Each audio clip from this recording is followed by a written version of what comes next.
बिल्कुल भी अग्री नहीं करती थी, पर फिर भी सूरज को समझाना बेकार था।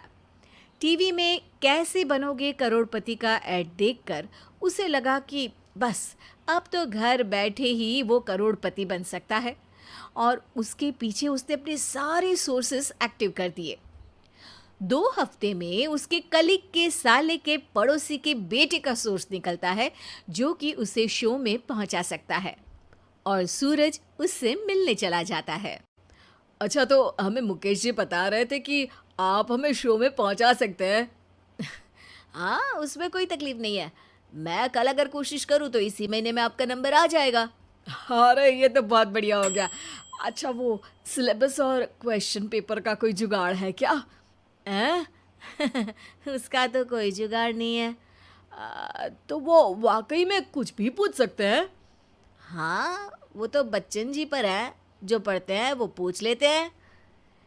पहली कोशिश फेल होने पर अब सूरज के सामने एक बहुत बड़ा सवाल था कि आखिर जवाब कहाँ से लाए।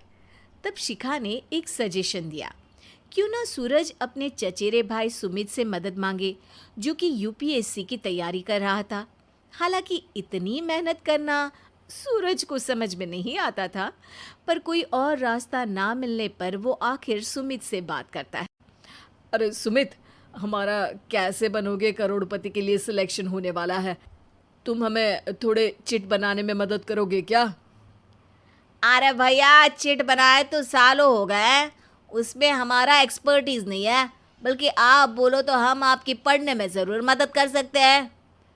हट, कैसी अनाप शराब बातें कर रहा है तू। सूरज ने सुमित को मना तो कर दिया था, पर तैयारी करने के सिवाय कोई चारा उसे दिख भी नहीं रहा था। खासकर जब 12 के पेपर लीक करने के एक्सपर्ट शुक्ला जो भी हाथ जोड़ लेते हैं। आखिर सूरज को सुमित के पास जाना ही पड़ा, और उसने सुमित और शिखा से वादा किया कि वो बहुत मेहनत करेगा।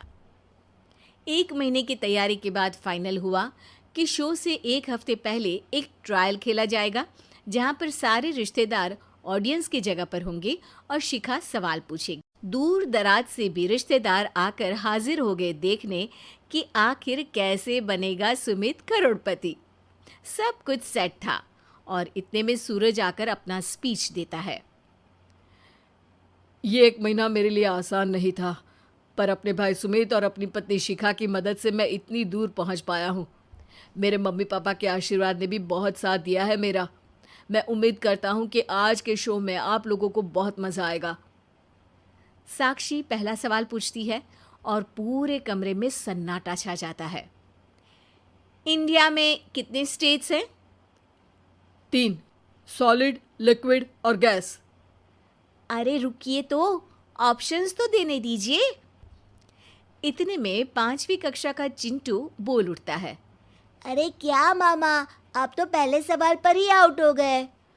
अरे बेटा, पहला सवाल तो ट्रायल होता है ना। अरे तुम अब देखना। देखने जैसी बात तो थी ही। सूरज को इतना शांत किसी ने नहीं देखा था।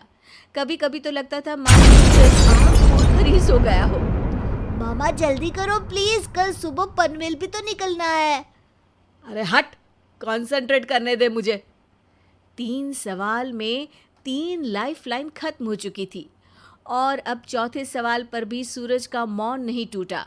पर सूरज अभी भी हार मानने को तैयार नहीं था।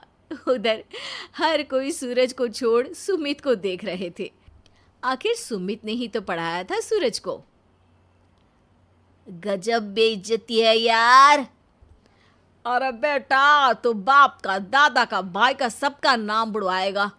अरे 3 लाइफ लाइन ले ली तो भी तेरा कुछ नहीं होना है। अरे कोई इतनी बात करता है क्या शो पर? अरे बेटा, शो पर तेरे जैसे भी तो नहीं आते ना। सूरज की ये जंग आखिर 1 घंटे बाद 5वें सवाल पर खत्म हो गई, जब उसने इंडिया के नेशनल बर्ड का नाम कहा, कौवा।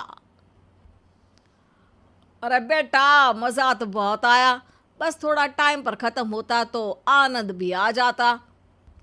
ताने बारिश के बूंदों की तरह बरस रहे थे, और सूरज को भी समझ आ रहा था कि ये करोड़पति बनना शायद उसके बस के बाहर की बात है, पर वो आखिर ये बात मान कैसे लेता।